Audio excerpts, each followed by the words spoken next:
Tips melunasi hutang dan cicilan.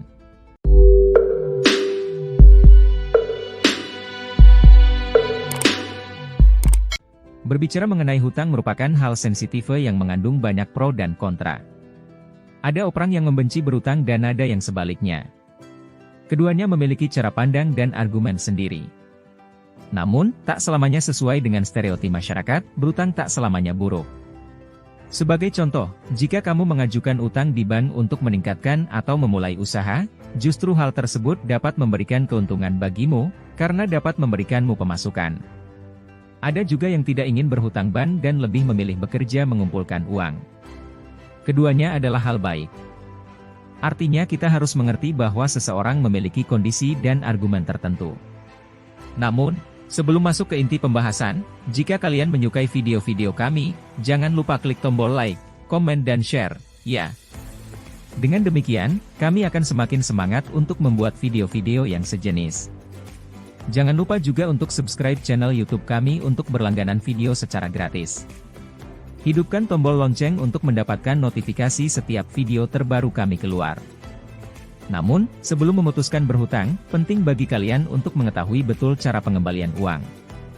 Cara pengembalian uang ini artinya memiliki keuangan yang cukup untuk mencicil setiap bulan, menghitung beban suku bunga yang ditentukan oleh bank juga biaya oleh kreditur saat pemberian kredit per bulannya. Ingatlah, jangan sampai kalian tak tahu cara mengembalikannya dan terjebak oleh hutang kalian sendiri. Tentu hal ini akan membuat kondisi kalian berbalik 180 derajat. Tak hanya sebab mempermudah hidup kalian, membayar hutang tepat waktu juga menjadi peran penting dalam kualitas reputasimu di mata kreditur. Dengan begitu, kesempatan untuk berhutang kembali, tentu untuk mengembangkan usaha dan atau aset, akan lebih besar. Apalagi, sekarang sudah sangat modern. Sistem layanan informasi keuangan atau SLIK memiliki data tentang laporan debitur yang lengkap, akurat, terkini, utuh dan tepat. Sehingga oknum debitur akan sulit menunggak dan lari dari tanggung jawab. Melalui SLIK, informasi mengenai tunggakan bisa ketahuan, sehingga sulit akan mendapat pinjaman di lembaga keuangan manapun. Tentu hal ini akan mempersulit proses kredit kalian baik di lembaga perbankan atau perusahaan pembiayaan atau di pegadaian. Rumit bukan? Nah, simak pembahasan berikut ini untuk mendapatkan jalan keluar yang kalian inginkan. Pertama, kalian bisa menerapkan metode avalanche atau metode longsoran. Metode ini adalah cara pelunasan hutang dengan membayar jumlah pembayaran minimum pada semua hutang. Nah, kemudian gunakanlah sisa uang kalian yang tersisa untuk membayar semua hutang dengan suku bunga tertinggi. Tak perlu banyak-banyak. Cukup satu saja setiap bulannya. Dengan demikian, kalian dapat menghemat uang untuk membayar bunga tagihan. Kedua, kalian bisa menggunakan metode snowball atau bola salju. Caranya adalah kalian membayar jumlah pembayaran minimum setiap hutang. Kemudian, sisa uang yang kalian miliki, gunakanlah untuk membayar lunas hutang terkecil milik kalian. Sama seperti metode avalanche, tidak perlu banyak-banyak. Cukup 1-2 setiap bulannya.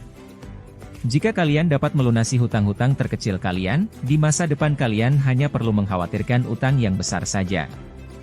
Hal ini sedikit banyak akan membantu kalian merasa lega, bukan? Ketiga, meminta keringanan bunga pada kreditur. Dewasa ini, banyak tersebar institusi perbankan atau kredit yang relatif bisa bekerja sama dengan nasabah. Artinya, kreditur berkenan untuk mengurangi jumlah bunga, meringankan dan bahkan melancarkan pembayaran seadanya dari nasabah. Maka dari itu, kalian bisa coba membangun komunikasi pada kreditur.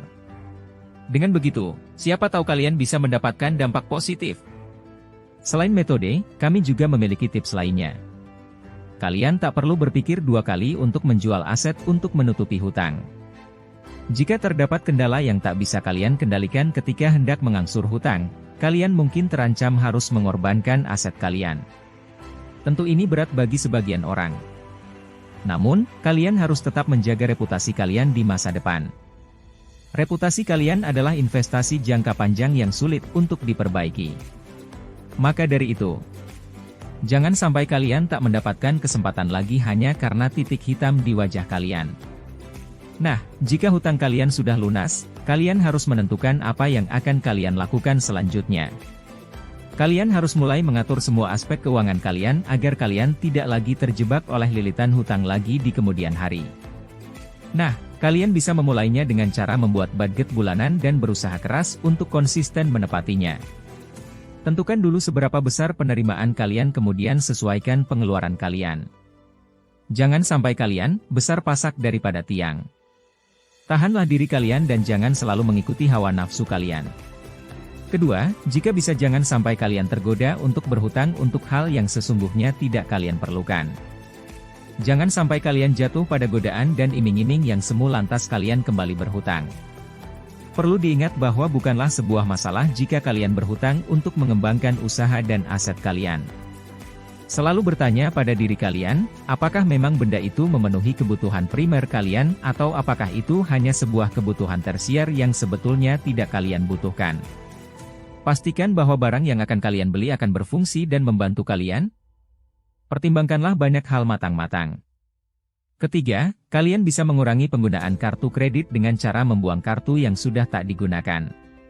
Potong dan simpan kartu tersebut di tempat yang aman, sehingga kartu kalian tidak akan disalahgunakan orang lain. Jika hal itu terlalu sulit untuk kalian lakukan, maka kalian bisa meletakkan kartu kredit di tempat yang tidak mudah kalian gapai.